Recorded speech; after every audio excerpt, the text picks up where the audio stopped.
बिस्मिल्लाहिर्रहमानिर्रहीम। अस्सलाम वालेकुम दोस्तों, किताबुल मुज़्ज़रिफ़ और हुज्जतुल्लाहि अलल आलमीन और तारीख़ इब्न असर में है कि हुजूर सल्लल्लाहु अलैहि वसल्लम से 1000 साल पहले पेशतर यमन का बादशाह तुब्बा अव्वल हिमायरी था। एक मर्तबा वह अपनी सल्तनत के दौरे को निकला। 12,000 आलिम और हाकिम और 1,32,000 सवार और 1,13,000 सैनिक हमराह लिए और इस शान से निकला कि जहाँ भी पहुँचता उसके शान व शौकत शाही देखकर मखलूक खुदा चारों तरफ से नज़ारा देखने को जमा हो जाती थी। यह बादशाह जब दौरा करता हुआ मक्का मुअज़्ज़मा पहुँचा तो अहले मक्का से कोई उसे देखने न आया। बादशाह हैरान हुआ और उसने अपने वजीर आजम से इसकी वजह पूछी तो उसने बताया कि इस शहर में एक घर है जिसे बैतुल्लाह कहते हैं। उसकी और उसके खादिमों की, जो यहाँ के बासिंदे हैं, तमाम लोग बेहद ताजीम करते हैं और जितना आपका लश्कर है इससे कहीं ज्यादा दूर और नजदीक के लोग इस घर की जियारत को आते हैं और यहाँ के बासिंदों की खिदमत करके चले जाते हैं। फिर आपका लश्कर इनके ख्याल में क्यों आए? यह सुनकर बादशाह को बहुत गुस्सा आया और कसम खाकर कहने लगा कि मैं इस घर को खुदवा दूंगा और यहाँ के बासिंदों को कत्ल करवाऊंगा। यह कहकर कि बादशाह के नाक और मुंह और कान से आंखों से खून बहना शुरू हो गया। ऐसा बदबूदार मद्दा बहने लगा कि उसके पास बैठने को किसी की ताकत न रही। इस मर्ज का इलाज किया गया मगर अच्छा नहीं हुआ। शाम के वक्त बादशाह के साथी आलिमों में से एक आलिम रब्बानी तशरीफ लाए और नब्ज देखकर फरमाया कि यह मर्ज आसमानी है और इसका इलाज जमीन का हो रहा है। ए बादशाह, आपसे अगर कोई बुरी नियत की है तो फौरन उससे तौबा कर लीजिए। बादशाह ने दिल ही दिल में बैतुल्लाह शरीफ और खुद्दाम काबा के मुतालिक अपने इरादे से तौबा की।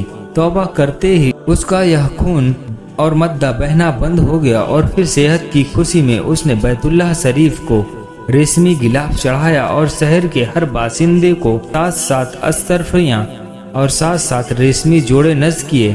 जब मदीना मुनव्वरा पहुंचा तो हमराही आलिमों ने, जो आसमानी किताबों के आलिम थे, वहां की मिट्टी को सूंघा और कंकड़ियों को देखा और आखिरी नबी की हिजरत गाहों की जो अलामतें उन्होंने पढ़ी उनके मुताबिक उस सरजमीन को पाया तो आपस में अहद कर लिया कि हम यहीं ही मर जाएंगे मगर इस सरजमीन को न छोड़ेंगे।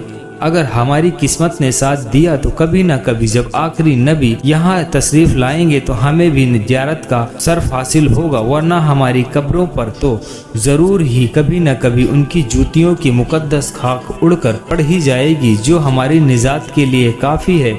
यह सुनकर बादशाह ने उन आलिमों के वास्ते 400 मकान बनवाए और उन बड़े आलिमे रवानों के मकान के पास हुजूर सल्लल्लाहु अलैहि वसल्लम के खातिर 1-2 मंजिला उम्दा मकान तैयार कराया और वसीयत कर दी कि जब आप तशरीफ लाएं तो यह मकान आपकी आरामगाह होगी। और उन 400 उलमा की काफी इमदाद भी की और कहा तुम हमेशा यहीं रहो। और फिर बड़े आलिम रब्बानी को एक खत लिख कर दिया और कहा यह मेरा खत उस आखिरी नबी की खिदमत अक़दस में पेश कर देना और अगर जिंदगी भर तुम्हें हुजूर सल्लल्लाहु अलैहि वसल्लम यानी आखिरी नबी की जियारत का मौका ना मिले तो अपनी औलादों को वसीयत कर देना कि नस्लन बाद नस्लन मेरा यह खत महफूज रहे हत्ता कि आखिरी नबी सरकार अक़दस की खिदमत में पेश किया जाए। यह कहकर बादशाह वहाँ से चला गया। वह खत नबी करीम सल्लल्लाहु अलैहि वसल्लम की खिदमत में 1000 साल बाद पेश हुआ। और कैसे हुआ और खत में क्या लिखा था, आइए सुनते हैं। फिर अजमत मुस्तफ़ा सल्लल्लाहु अलैहि वसल्लम का इतराफ़ फरमाइए। खत का मजमून यह था कि कमतरी मकलूल तुब्बा अव्वल हिमारी की तरफ से सफ़ील उल मुजम्बीन सैयदुल मुरसलीन मोहम्मद सल्लल्लाहु अलैहि वसल्लम अम्माबाद। ए अल्लाह के हबीब, मैं आप पर ईमान लाता हूँ और जो किताब आप पर नाजिल होगी उस पर भी ईमान लाता हूँ और मैं आपके दीन पर हूँ। बस अगर मुझे आपकी ज़ियारत का मौका मिल गया तो बहुत अच्छा, वह गनीमत, और अगर मैं आपकी ज़ियारत ना कर सका तो मेरी शफ़ाअत फरमाना और क़यामत के रोज़ मुझे फरामोश ना करना। मैं आपकी पहली उम्मतों में से एक हूँ और आपके साथ आपकी आमद से पहले ही करता हूँ। मैं गवाही देता हूँ कि अल्लाह एक है और आप उसके सच्चे रसूल हैं। शाह यमन का यह खत उन 400 आलिमों की नस्ल दर नस्ल द्वारा जान की तरह हिफाजत की जाती रही और यहाँ तक कि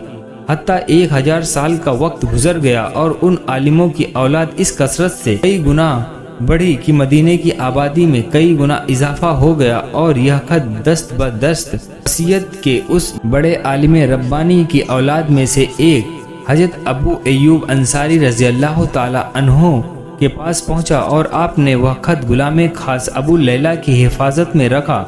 جب حضور صلی اللہ علیہ وسلم مکہ معظمہ سے ہجرت فرما کر مدینہ منورہ پہنچے، اور مدینہ منورہ کی الوداعی گھاٹی سنیات کی گھاٹیوں میں سے آپ کی اونٹنی نمودار ہوئی، اور مدینے کی خوش نصیب لوگ محبوب خدا کا استقبال کرنے کو جوگ در جوگ بھیڑ کی بھیڑ آ رہے تھے۔ کوئی اپنے مکانوں کو سجا رہا تھا، کوئی دعوت کا انتظام کر رہا تھا، اور سب یہی اصرار کر رہے تھے کہ حضور صلی اللہ علیہ وسلم میرے گھر تشریف فرما ہوں۔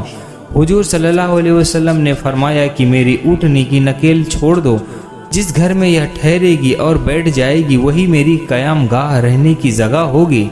چنانچہ 2 منزلہ مکان ساحِ یمن طبہ نے حضور کی خاطر جو بنوایا تھا، وہ اس وقت حضرت ابو ایوب انصاری رضی اللہ تعالی عنہ کے پاس تھا۔ اسی میں حضور صلی اللہ علیہ وسلم کی اونٹنی جا کر ٹھہر گئی، اور لوگوں نے ابو لیلہ کو بھیجا کہ جاؤ حضور صلی اللہ علیہ وسلم کو ساحِ یمن طبہ کا خط دے آؤ۔ جب ابو لیلہ حاضر ہوا تو حضور صلی اللہ علیہ وسلم نے اس سے دیکھتے ہی فرمایا، تو ابو لیلہ ہے؟ یہ سن کر ابو لیلہ حیران ہو گیا۔ حضور نے پھر فرمایا، میں محمد رسول اللہ ہوں، ساحِ یمن کا جو خط میرا تمہارے پاس ہے لاؤ اور وہ مجھے دو۔ چنانچہ ابو لیلہ نے وہ خط دیا، اور حضور صلی اللہ علیہ وسلم نے پڑھ کر فرمایا، نیک بھائی طبہ کو آفری و شاباش ہے۔ ہمارے حضور صلی اللہ علیہ وسلم کا ہر زمانے میں چرچا رہا ہے۔ اس قسمت افراد نے ہر دور میں حضور صلی اللہ علیہ وسلم سے فیض پایا۔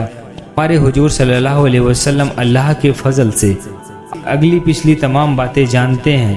محترم عزیز دوستوں، امید کرتے ہیں آپ کو یہ ویڈیو پسند آئی ہوگی۔ دوستوں، اپنی رائے کمنٹس باکس میں دینا نہ بھولیں، اور اسی طرح کی اسلامی معلومات حاصل کرنے کے لیے ہمارے یوٹیوب چینل کو سبسکرائب اور ویڈیوز کو لائک کرنا نہ بھولیں۔